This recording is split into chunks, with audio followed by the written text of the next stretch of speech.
జగన్ను ఇంకా అభిమానించేవారు సైతం ఈ సంఘటన తెలిస్తే ఖచ్చితంగా మనసు మార్చుకుంటారు. ప్రజల ప్రాణాలను కాపాడే ఒక వ్యవస్థపై ఇంతటి కక్ష సాధింపుకు పాల్పడటం అత్యంత దారుణం. చివరికి కేంద్ర మంత్రి నితిన్ గడ్కరీ స్వయంగా జోక్యం చేసుకున్న ఫలితం లేకపోయిందంటే జగన్ అధికార మదం ఏ స్థాయికి చేరిందో అర్థం చేసుకోవచ్చు. పూర్తి వివరాల్లోకి వెళ్తే ఆంధ్రప్రదేశ్ పారిశ్రామిక చరిత్రలో విశాఖ మెడ్టెక్ జోన్ ఒక అద్భుత ఘట్టం. రాష్ట్ర అభివృద్ధిని, ప్రజల ప్రాణాలను కాపాడాలనే గొప్ప లక్ష్యంతో 2016 అప్పటి ముఖ్యమంత్రిగా చంద్రబాబు ఈ ప్రాజెక్టును విశాఖకు తీసుకొచ్చారు. కేవలం 2 సంవత్సరాల రికార్డు కాలంలోనే మొదటి దశ పూర్తి చేసి 2018 డిసెంబర్లో దీనిని దేశానికి అంకితం చేశారు. కేవలం పరిశ్రమగానే కాకుండా సుమారు 25,000 మందికి ఉద్యోగ అవకాశాలు కల్పించే కేంద్రంగా ఇది అవతరించింది. ఎంఆర్ఐ, సిటీ స్కాన్ వంటి ఖరీదైన వైద్య పరికరాలు ఇక్కడే తయారవడం వల్ల వాటి ధరలు దాదాపు 50% మేర తగ్గి సామాన్యుడికి వైద్యం చేరువైంది. దేశం మొత్తం కరోనా సంక్షోభంలో చిక్కుకున్నప్పుడు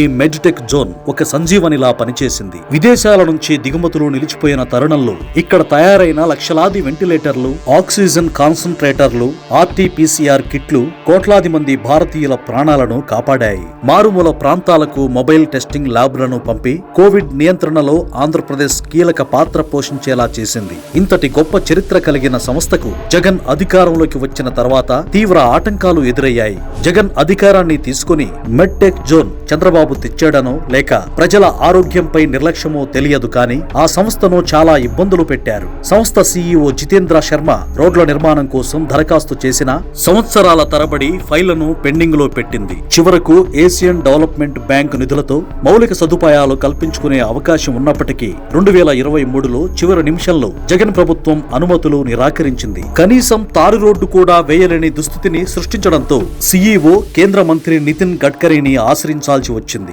ఆ సమయంలో గడ్కరీ చంద్రబాబు లాంటి దూరదృష్టి గల నాయకుడితో కలిసి ధైర్యంగా ముందుకు సాగండి అని వ్యాఖ్యానించడం గత ప్రభుత్వ వైఫల్యానికి నిదర్శనం. ఈ నిర్లక్ష్యం కేవలం మెడ్టెక్ జోన్ కే పరిమితం కాలేదు. అమరావతిలోని VIT, SRM, అమృత వంటి ప్రతిష్టాత్మక విద్యా సంస్థలకు కూడా రోడ్లు వేయకుండా విద్యార్థులను ఇబ్బందులకు గురిచేశారు. ఒకవైపు అసంపూర్తిగా ఉన్న ప్రాజెక్టులకు స్టిక్కర్లు వేసుకుంటూ మరోవైపు రాష్ట్రానికి గర్వకారణమైన సంస్థలను రాజకీయ కక్షలతో దెబ్బతీయటం వల్ల రాష్ట్ర ఆర్థిక వ్యవస్థ వెనుకబడిపోయింది. రాష్ట్ర శ్రేయస్సును కాపాడే సంస్థలను అహంకారంతో అణగదొక్కే పాలన అవసరమా అని ప్రజలు ఆలోచించాల్సిన సమయం ఆసన్నమైంది.